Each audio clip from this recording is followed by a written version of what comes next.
Somebody isn't making it out of the Cheese Season 7 alive. And after everything that went down in episode 10, it's clear we're headed straight into chaos. Loyalties have snapped. Secrets are leaking. And with everyone turning on each other, it's not just about who might die, it's about why. Because when you look closely, the betrayals were always there, waiting to explode. The finale isn't just going to break hearts. It's going to destroy everything we thought we knew about these characters. So, who's about to fall? Who's about to pull the trigger? And who's walking out of episode 11 changed forever? Reggie's return has flipped the entire South Side upside down. He came back with a mission, but let's be honest, he came back with nothing. No power, no respect, and worst of all, no backup. Everyone's either betrayed him or turned their back on him. Hannibal sold him out. His brothers won't even answer his calls. Alicia's ready to set fire to everything he stands for. And now, even Tisante has decided Reggie's more trouble than he's worth. So, what does that leave him with? Just Candace, Keith, and Jackie. But let's not pretend like that's a winning team right now.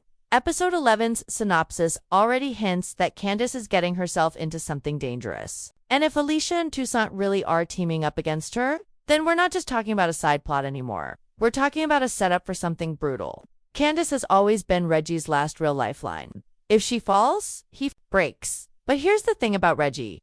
He doesn't break quietly. If they take Candace, Reggie won't go down begging. He'll go down fighting. That's what makes this so dangerous. Because when a man has nothing left, he stops playing by the rules. He stops caring about alliances.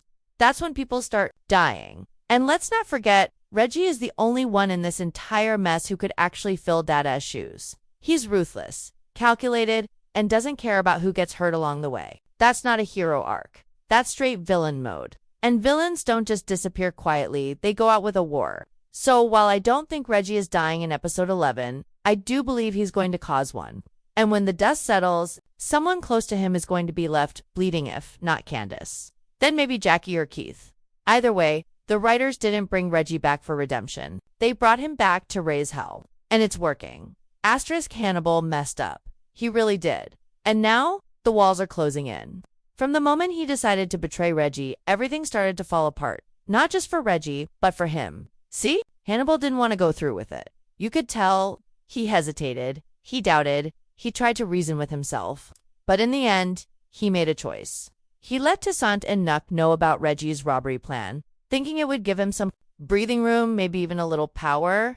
But what he didn't realize was that the entire setup was fake. A test, a trap. And Hannibal failed it. He sold out the one man who trusted him. And now he's looking over his shoulder every second. The trailer for episode 11 shows Reggie regrouping with his crew and saying one clear, cold line, "Whoever betrayed me will die." Hannibal knows that line is meant for him. You can see it in his face. That haunted, nervous look of a man who just realized his mistake is going to cost him everything. And here's the thing, Hannibal didn't just betray Reggie. He betrayed himself. He crossed a line he swore he never would. He got into the game thinking he could stay clean, thinking he could protect his wife, stay quiet, just play his part and survive. But the game doesn't let you stay clean. Not in the Chi, not with guys like Knuck pulling the strings. Hannibal's wife warned him from day one. She saw the writing on the wall before he did. She told him not to get involved with Knuck, not to get in too deep. And now, he's drowning. The moment Reggie finds out the truth, and trust me, he will find out tits over. Not just for Hannibal, but for his entire world. Because Reggie doesn't do second chances. And if he decides Hannibal has to pay, then the writers have two choices. Either Reggie kills him himself, or he does something even worse, forces Hannibal to kill someone else. Imagine that. Reggie spares his life, but makes him take Knuck's. That would be the ultimate punishment. It would crush Hannibal's soul, ruin whatever's left of his peace, and leave him broken in ways a bullet never could. But then again, maybe Reggie doesn't want redemption. Maybe he just wants blood. And if that's the case, then Hannibal is already dead. He just doesn't know it yet. His wife? She's not going to stay silent either. She's been quiet, watching, waiting. But if something happens to her husband, she will act. She'll step into the spotlight and pick up the pieces he left behind. And when she does, she won't be the victim, she'll be the threat. Hannibal thought he was doing all this to protect her, but the truth is, he might have just unleashed her And in episode 11, if Reggie doesn't finish the job, she just might. Hannibal's storyline is a ticking time bomb, and the timer is almost at 0. If there's one character who's walking into episode 11 with a target painted on his back, it's Knuck. He's been walking a tightrope for too long, 1 foot in the streets, 1 foot in the game, and both hands dirty. And now, the fallout is finally catching up to him. Let's be real, Knuck is not in control anymore. He thinks he is. He moves like a boss, talks like a leader, tries to act like he's still untouchable.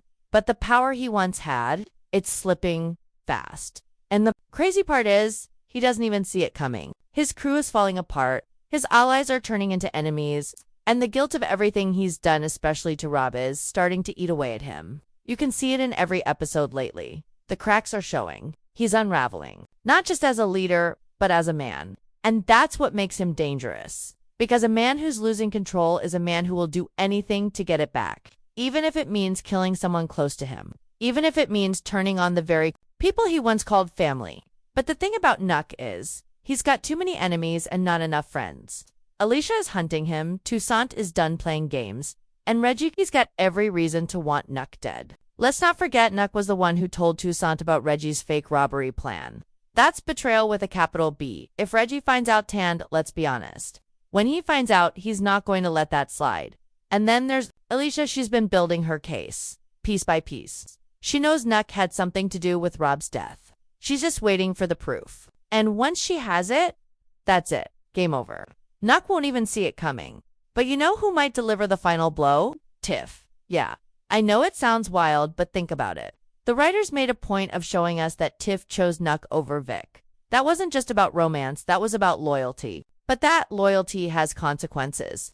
Alicia's been warning Tiff for weeks that Knuck isn't who he claims to be, that he might be the reason Rob is dead. And Tiff's been brushing it off, ignoring the red flags. But Knuck, he's cracking. There's a part of him that wants to confess to clear his conscience.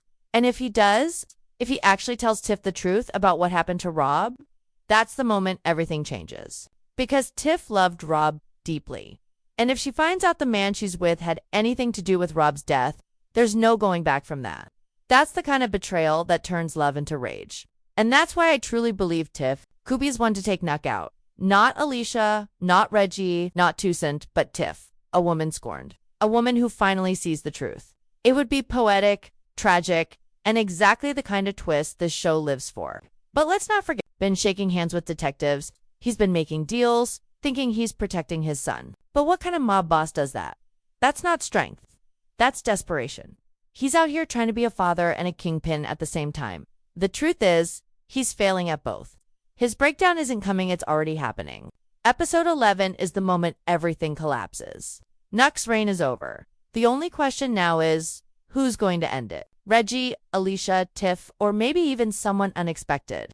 But make no mistake, Knuck is not making it out of this finale untouched. And honestly, he doesn't deserve to. Not after everything he's done. Not after Rob. Not after Bari has always been smart, too smart for his own good. He's the one guy in the Chi who's been playing both sides while trying to act like he's not even in the game. But episode 10 shattered that illusion. He's in it now, deep. And in episode 11, there's no escape. The scholarship is gone. Alicia cut him off. He's lost the safety net that kept him floating above the chaos. And now, he's cornered. With nowhere to run, Bari is standing at the most dangerous crossroads of his life. One path leads back to Knuck, the man who gave him opportunities. Yes, but who also brings destruction wherever he walks. The other path, Alicia. A woman who doesn't play. A woman who's proven, time and time again, that loyalty isn't a suggestion, it's a demand. And Bari is stuck right in the middle. No matter what he chooses, someone's going to bleed. That's the harsh reality. And Bari knows it. He's smart enough to see the trap.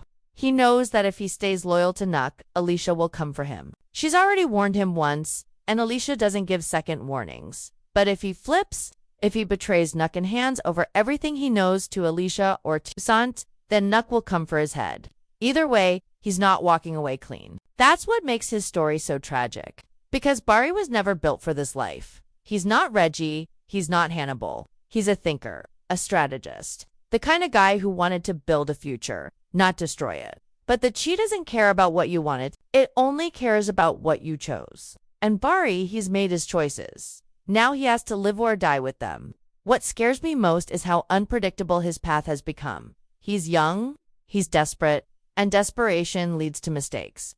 Mistakes that get people killed. Episode 11 could easily be the moment Bari breaks. Not just emotionally, but physically. Someone might shoot him. Not to kill at least not right away, but to send a message. A warning. You're in too deep and we know where to find you. Whether it's Alicia or Knuck who makes the move, the message will be clear. Choose a side or we'll choose for you. There's also the possibility that Bari tries to outsmart them all. That he pulls a move no one sees coming, flips on both sides and runs. But let's be real. Where would he go? Who would protect him? The streets don't forget. And neither do Alicia or Knuck. If he betrays either one, he'll never sleep again. So now, Bari has to decide what kind of man he wants to be.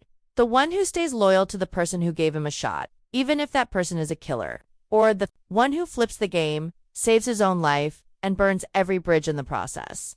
Either way, someone's going to want him dead. That's the price of playing both sides in the cheat. And the truth is, I don't think Bari's ready to pay it. He's too young, too hopeful, too scared. And that's exactly why I believe something bad is coming for him. Maybe he won't die in episode 11, but I wouldn't be surprised if he ends up in a hospital bed, bleeding out, questioning everything. Because when you walk a razor's edge long enough, you're bound to fall. And for Bari, the fall is coming. There are some deaths in the Chi that shake the streets.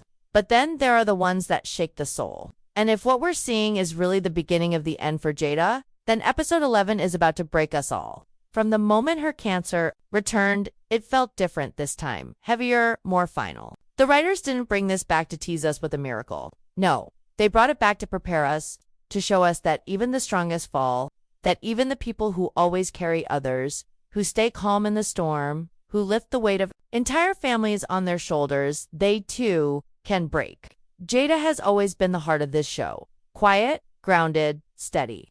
She's seen it all and kept moving. She's survived loss, betrayal, love, heartbreak, and through it all. She's been a light for Emmett, for Kesha, and for us as the audience. But now that light is dimming, and as much as we don't want to believe it, we can feel the end creeping. Slowly, painfully, Jada's presence in the last few episodes has shifted. She's no longer fighting for herself, she's preparing everyone else. You see it in the way she talks to Emmett, the way she guides Kesha, the way she speaks more like a teacher than a mother now. She knows what's coming. She's just trying to make sure everyone else is ready. But here's the truth. No one will be. Not us. Not Emmett. Especially not Emmett. He's already drowning in his own problems, his fatherhood struggles, his love life, his business, and now this. Losing Jada might be the thing that finally pushes him over the edge, or maybe, just maybe, it'll be what finally makes him grow up for real. Because if Jada leaves, everything she's taught him, everything she's protected him from, will come crashing down. He'll have no one left to catch him. And Kesha, she's been leaning on Jada too, quietly, in her own way. She's seen what strength looks like, but she's also seen the cost of that strength. Losing Jada will leave a scar on her too. One that could change the way she sees herself, her future, even her relationship with Emmett. And then there's the community. The South Side isn't just about gang leaders and power plays. It's about mothers like Jada, people who hold things together when everything else falls apart. When someone like Jada dies, it ripples through every street, every home, every heart. That's why this feels so heavy. Because her death won't just be a plot twist. It'll be a transformation. For the characters, for the story, for us. But maybe that's the point. Maybe Jada's final chapter is meant to wake everyone up, to remind them what's worth fighting for, to show them that love and family are more powerful than bullets and betrayal. It's painful, yes, but it's also beautiful in a way that only the Chi can do. Still, it hurts. And if episode 11 is really her last, it'll be one of the most emotional goodbyes this series has ever given us. I'm not ready. You're not ready? But the show is. And when the screen fades to black and Jada is gone, we'll all feel it. That silence, that loss, that whole. Because she wasn't just a character, she was the soul of the story. And now, it's time for that story to shift. So, who will die in episode 11? Maybe it's Jada, maybe it's Knuck, maybe it's Hannibal or Bari. But one thing is clear though, Chi is not playing safe anymore. The season 7 finale is going to destroy us. And all we can do is watch it unfold. Let me know in the comments who you think will survive, who's going down, and what moment you think will change everything. Because whatever happens next, we're not walking away from episode 11 the same.